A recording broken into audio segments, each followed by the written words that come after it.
Hi, this is Peter Schiff. It's Friday, May 15th, 2009. We got some economic data today that once again is being misunderstood by the media.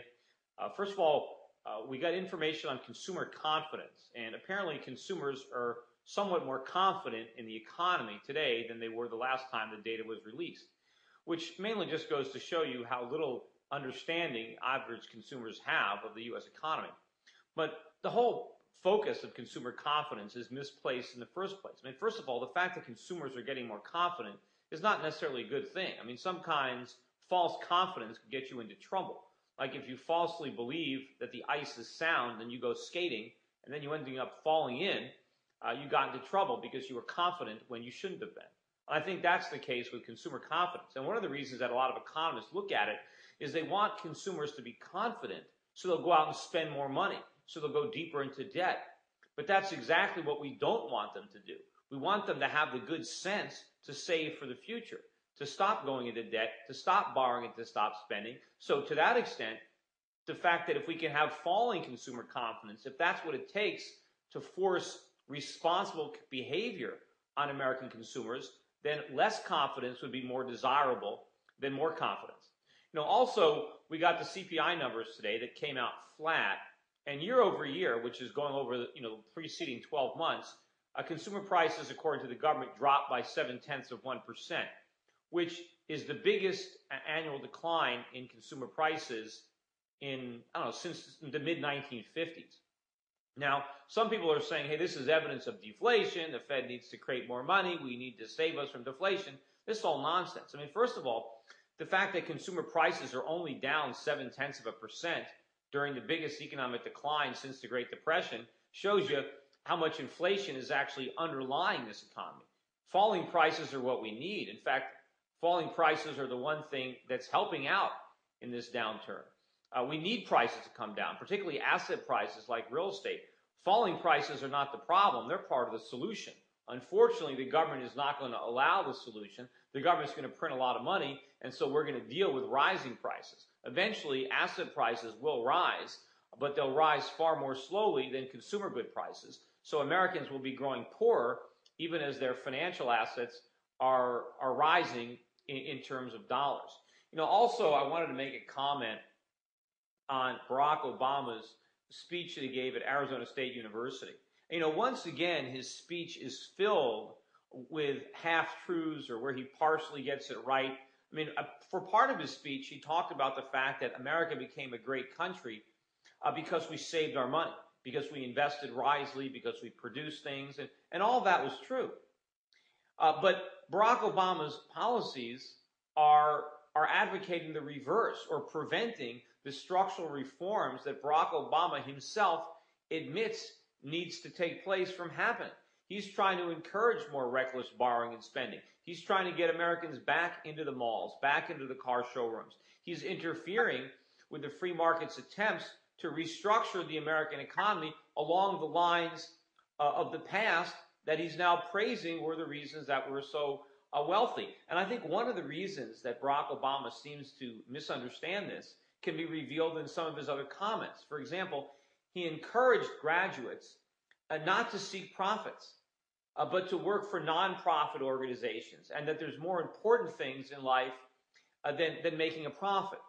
And it shows me, I think, a lack of understanding of basic free market principles, which is something that is typical for people of this mentality, people who are the intellectuals, people who think they know more than everybody else. This was the type of mentality that was common in Russia before the Marxist revolution, this idea that the market doesn't know as much as individuals and that there's something inherently evil or wrong with pursuing profits. What we know from real economics, from Adam Smith and the invisible hand, is that seeking profits is the best way that individuals go about increasing everybody's standard of living. Because the way you make a profit is to produce a product or provide a service more competitively than other people. And everybody is better off. The problem is that recently people were seeking profits because of government interference in the economy. They were gambling with cheap money supplied to them by the Federal Reserve, or they were acting on improper signals being sent to them by the government. and that they were taking excessive risk and speculating because the government interfered with normal free market forces that would have tempered that activity.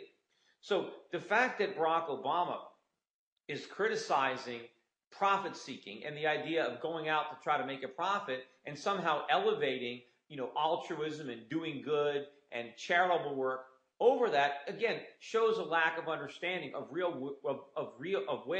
real wealth comes from. I'm not against charitable giving. I have nothing against people working for nonprofit organizations. But we don't want to say that that is what we need to do to make the country great, and that we don't want to focus on profit seeking and increasing our own wealth. Because no, the reason America became so wealthy is because many people tried to increase their own wealth, and the way they did that was by increasing the standard of living and wealth of everybody else. That's precisely what Adam Smith was writing about when he wrote about the invisible hand. But what Barack Obama wants to do is replace the heavy hand of the state for the invisible hand of the market, because he thinks he knows better how to guide it. He thinks he knows the industries that we need, what types of innovation we need. Of course, he doesn't know anything. If he did, he would be out there doing it in the private sector, profiting from his insight. Instead, because he has no real insight, he goes into government, and now he's trying to force his agenda on the rest of the country. The last thing I want to talk about is a little bit more about decoupling and what's been going on. If you look at what's been happening in the stock markets, we've had this rather substantial rise in U.S. stock prices from the lows. Of course, we've had a much more substantial rise in foreign stock prices and an even more substantial rise in the shares of gold stocks. Now, in the last week or so, we've seen a bit of a correction from this bull move in the markets.